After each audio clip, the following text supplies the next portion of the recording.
अस्सलाम वालेकुम दोस्तों, मैं हूं अली जावेद नकवी।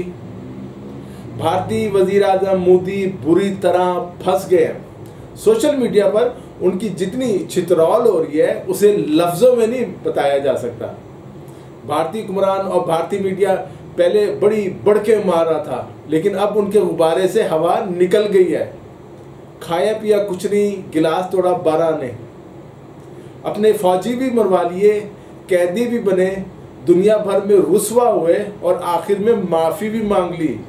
ये है मोदी की पॉलिसी। दुनिया हैरान थी कि भारतीय फौजी मर रहे हैं, गिरफ्तार हो रहे हैं और भारतीय मीडिया फतह के डोंगरे बजा रहा है। चीन ने भारत के साथ सरहदी इलाके वादी गुलवान को अपनी मलकियत करार देते हुए भारतीय फौजियों की हलाकत की तमाम तर जिम्मेदारी भारत पर आयद की है। चीन से शिकस्त खाने के बाद और जूते खाने के बाद जब भारतीय आर्मी चीफ ने मोदी को बता दिया कि वो चीन का मुकाबला नहीं कर सकते, अगर कशीदगी को तोड़ दिया गया और चीन के अंदर मुदाखलत का सोचा गया तो चीन का जवाब बहुत सख्त होगा, जिस पर भारतीय वज़ीर आज़म मोदी दंग रह गए।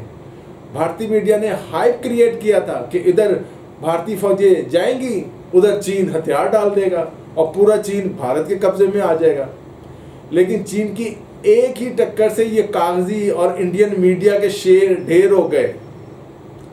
हालत इतनी बुरी कि मरने वाले और जख्मी भारतीय फौजियों को उठाने वाला भी कोई नहीं था। जो बच गए थे उन्हें चीनी फौजी बकरियों की तरह हाँकते हुए ले गए। एक कर्नल, 3 मेजर और 20 से ज़्यादा फौजी, किसी एक ने भी लड़ने की जरूरत नहीं की। इन मिट्टी के माधुओं के साथ भारत पाकिस्तान पर हमले का ख्वाब देख रहा है। हैरत है। असली शेरों की गिरफ्त में आया तो भारत का रहा साहब भरम भी खत्म हो जाएगा। मोदी जी, मोदी को भारतीय सियासतदानों के साथ साथ रिटायर्ड जर्नैल भी तनकीद का निशाना बना रहे हैं। ये कैसा वजीर आजम है, नालायक। रिटायर्ड भारतीय जर्नैल कह रहे हैं कि अच्छा हुआ उन्होंने अपने बेटों को फौज में नहीं भेजा। कांग्रेस के रहनुमा राहुल गांधी ने भी अपने ट्वीट में कहा कि वजीर आजम मोदी चीनी जारियत के खिलाफ अपने इलाकों से दस्तबरदार हो गए। अगर जमीन चीनियों की थी तो भारतीय फौजी क्यों मारे गए, वो कहाँ मारे गए?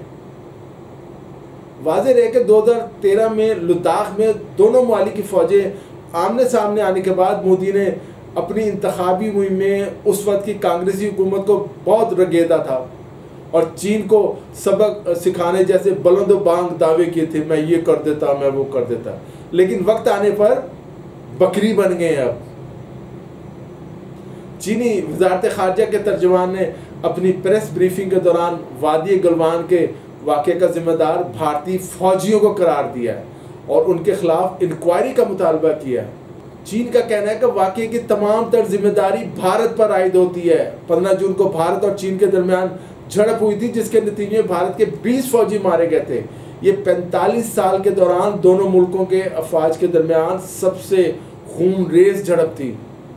चीनी तर्जुमान के मुताबिक वादी गलवान चीन और भारत की सरहद के मगरिब में लाइन ऑफ एक्चुअल कंट्रोल पर चीनी इलाके में वाक़ है। बरसों से चीनी फौजी दस्ते इस खिते में गश्त और फ़राइज़ इंजाम देते रहे हैं। तहम अप्रैल से भारतीय सरहदी एहलकारों ने वादी गलवान में यकतरफा तौर पर सड़कें, पुल और दीगर सहूलियात तामीर करनी शुरू कर दी थी ताकि अपने फौजियों को और दूसरा फौजी सामान जो है उस इलाके में पहुँचाए, जिस पर चीन ने एहतजाज रिकॉर्ड करवाया था। लेकिन Bharat line of actual control अबूर करके मज़ीद आगे बढ़ गया और इश्तिहाल अंगेज़ी की। भारतीय फौजियों ने चीन के इलाके में दाखिल होकर रुकावटें तामीर की, जिससे चीनी सरहद के जो मुहाफ़िज़ीन हैं उनका गश्त रुक गया था। भारत ने जानबूझकर इश्तिहाल अंगेज़ी की और यकतरफा तौर पर इंतज़ामिया और कंट्रोल को तब्दील करने की कोशिश की, जिस पर चीनी फ़ौज जवाब देने पर मजबूर हुई। ये मेरा मौक़िफ़ नहीं है, ये चीनी हुकूमत का मौक़िफ़ है, चीनी दफ्तर खारजा का मौक़िफ़ है।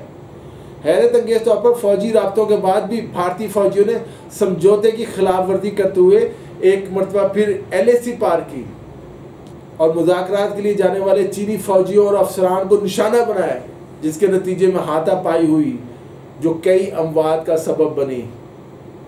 मई से अब तक चीन और इंडिया के दरमियान जारी तनाव में हजारों फौजी दस्ते आमने सामने आ चुके हैं, जिस पर माहिरीन ने एटमी जंग के खदशे का भी इजहार किया है कि एटमी जंग भी छिड़ सकती है अगर हालात खराब हुए। दोस्तों, आज के लिए इतना ही। अली जावेद नकवी को इजाज़त दीजिए। अपना ख्याल रखिएगा। खुदा हाफिज़।